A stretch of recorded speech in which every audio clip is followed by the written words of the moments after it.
Halo Sobat Maker, kembali lagi dengan saya di sini di IDN Makerspace. Di sini kita akan membuat tutorial untuk pengendalian pintu otomatis menggunakan Internet of Things. Di sini kita menggunakan ESP8266. Oke, untuk bahan-bahan dan alat kita pertama kali kita menggunakan adalah ESP8266 seperti biasa. Kemudian komponen lainnya, ini ada breadboard kita versi mini, kemudian ada solenoid door lock. Jadi ini kita gunakan untuk mengunci pintunya ya, solenoidnya. Jadi nanti untuk mengunci dalam posisi seperti ini, kemudian membuka, dia masukin menggunakan prinsip elektromagnetik ya, seperti ini menggunakan supply 12 volt. Jadi teman-teman bisa siapkan power supply 12 volt atau bisa teman-teman gunakan power regulator step up. Kemudian tidak lupa kita menggunakan relay juga di sini untuk memutus atau men-switch si solenoidnya ini. Kemudian yang terakhir seperti biasa ada jumper seperti ini. Oke, untuk bahan-bahan pembuatan project kali ini aja: relay, breadboard, ESP, solenoid, dan jumper. Oke, kita lanjut ke dalam perangkaian.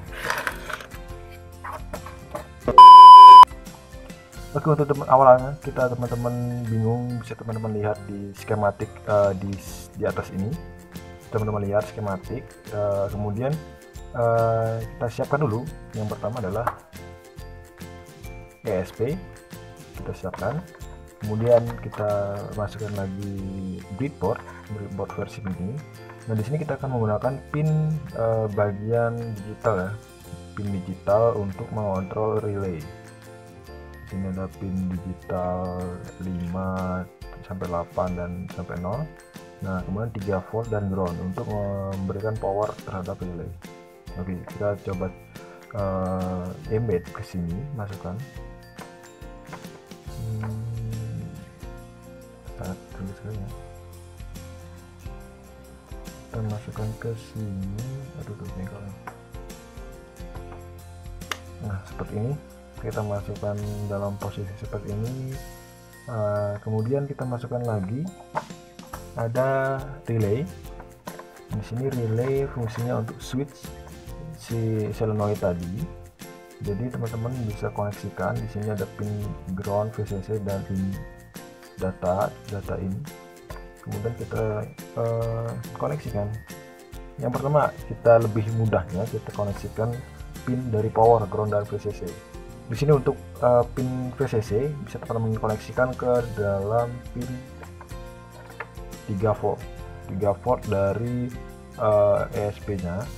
Di sini ya, 3 volt, 3,3. Kemudian ground-nya bisa teman-teman koneksikan ke G ini ya, seperti ini. Oke, untuk power seperti ini. Kemudian kita lanjutkan ke pin data. Pin data ini kita masukkan, teman-teman bebas untuk penggunaannya, bisa teman-teman pilih nanti tergantung pada program, pada aplikasi Blink. Nah, di sini saya menggunakan pin D5. Nah, seperti ini. Untuk rangkaiannya, dan jika teman-teman masih bingung untuk rangkaian, bisa teman-teman lihat di deskripsi video atau di video sebelumnya, di detik sebelumnya itu ada saya share skematik. Nah, setelah itu kita input nih solenoidnya ini kita gunakan supply 12 volt. Jadi kita di sini di relay ini hanya sebagai saklar dari si solenoidnya ini. Jadi untuk penggunaan saklarnya di sini kita menggunakan pin output di tengah dan di samping bagian kanan. Nah, seperti ini.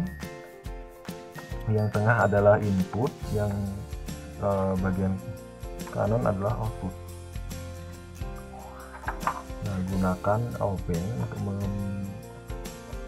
mengencangkan mengencangkan ini mur atau baut dari sini. Nah setelah kencang seperti ini, kemudian pin keluaran ini masuk ke pin merah atau pin PCC ya, pin PCC dari solenoid yang merah. Kemudian yang ini adalah input dari 12 volt positif. Nah bisa teman-teman masukkan. Nah di sini saya sudah siapkan pin untuk power supply 12 volt. Teman-teman juga bisa gunakan 24 volt ya. Nanti saya menggunakan 12 volt di sini. Untuk PCC berwarna ungu, berwarna abu-abu seperti ini, berwarna abu-abu. Dan untuk pin yang berwarna hitam ini kita koneksikan juga langsung dengan kabel jumper ke bagian kabel yang negatif dari power supply. Nah seperti ini. Untuk rangkaian akhir seperti ini, jika teman-teman masih bingung untuk skematik, bisa teman-teman lihat di deskripsi video atau di detik sebelumnya saya sudah share skematik. Nah seperti ini, sangat simpel sekali kan untuk teman-teman yang ingin mengontrol pintu kosan atau pintu rumahnya dari jarak jauh menggunakan solenoid dan SP. Dan bisa secara simpel. Dan kita bisa nih, misalkan kita kampus, kita mau buka pintu teman, misalkan teman-teman pada pulang kan, teman di satu kosan gitu pada pulang tapi nggak ada kunci, bisa teman-teman buka lewat jaringan kampus gitu. Nah untuk pengujiannya bisa teman-teman lihat di video selanjutnya. Oke, jika sudah teman-teman bisa hubungkan kabel USB yang sudah ini ke dalam ESP8266 nya terhubung. Kemudian cek di Arduino IDE, boardnya kita konfigurasi generic ESP8266 modul sudah. Kemudian kita compile terlebih dahulu. Pastikan ketika terkonek dengan USB, ketika pertama terkonek lampu di ESP hidup ya. Tunggu hingga proses compiling selesai. Nah untuk program bisa teman-teman dapatkan di link deskripsi video ini, dan bisa teman-teman pelajari atau kembangkan program yang sudah saya buat. Tunggu hingga compiling selesai. Oke, proses compiling selesai, kemudian kita klik pada button port dari ESP nya port 27 ya, di sini ya, port 27, dan kita klik upload.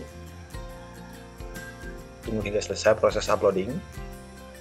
Ketika proses uploading, maka akan LED akan berkedip biru di sini ya. LED berkedip biru. Di sini uploading compress byte 2000, writing as 7%.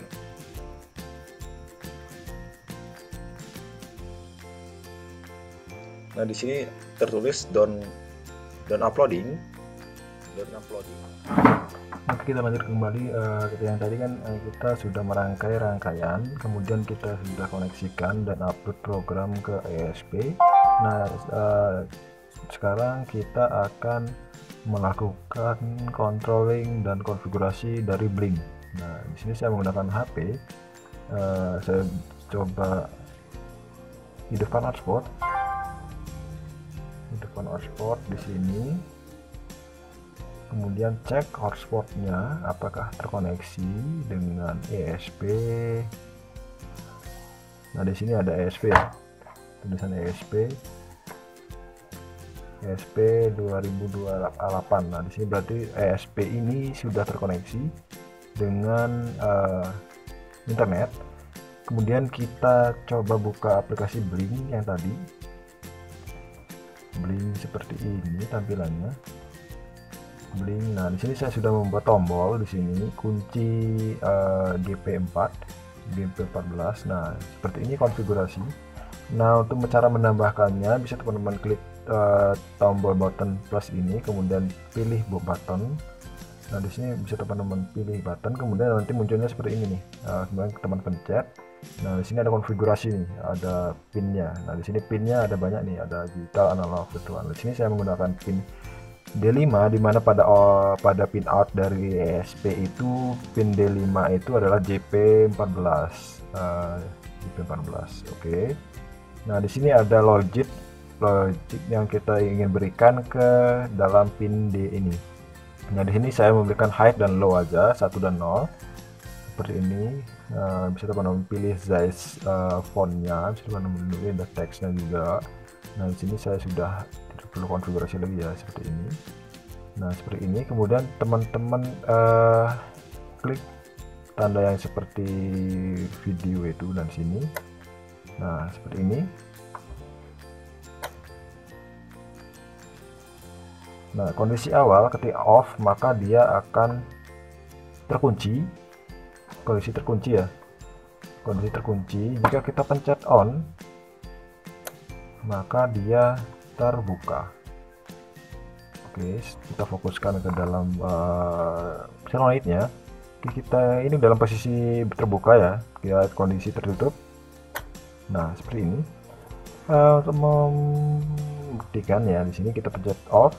Kita ke on kan sekarang ya, on, terbuka, off, tertutup, dikunci. Oke, itu saja untuk cara kita membuka pintu atau menutup pintu menggunakan IoT sederhana, menggunakan ESP, relay dan lain-lain. Kita menggunakan power supply 12 yang bisa teman-teman beli secara murah juga. Seperti ini, sangat sederhana kan? Nah, seperti ini. Jadi teman-teman bisa mengontrolnya jarak jauh ya, tanpa perlu teman-teman menggunakan kunci. Mungkin teman-teman bisa juga menggunakan kunci cadangan jika teman-teman membawa kuncinya lupa ketika teman-teman pergi dari mana-mana gitu, lupa kunci. Nah, bisa teman-teman menggunakan ini sebagai alternatif. Oke, sekian. Semoga bermanfaat video ini. Jangan lupa like, komen, dan subscribe video ini jika bermanfaat. Jika tidak, ya tidak apa-apa. Semoga bermanfaat. Jangan lupa selalu semangat. Salam maker.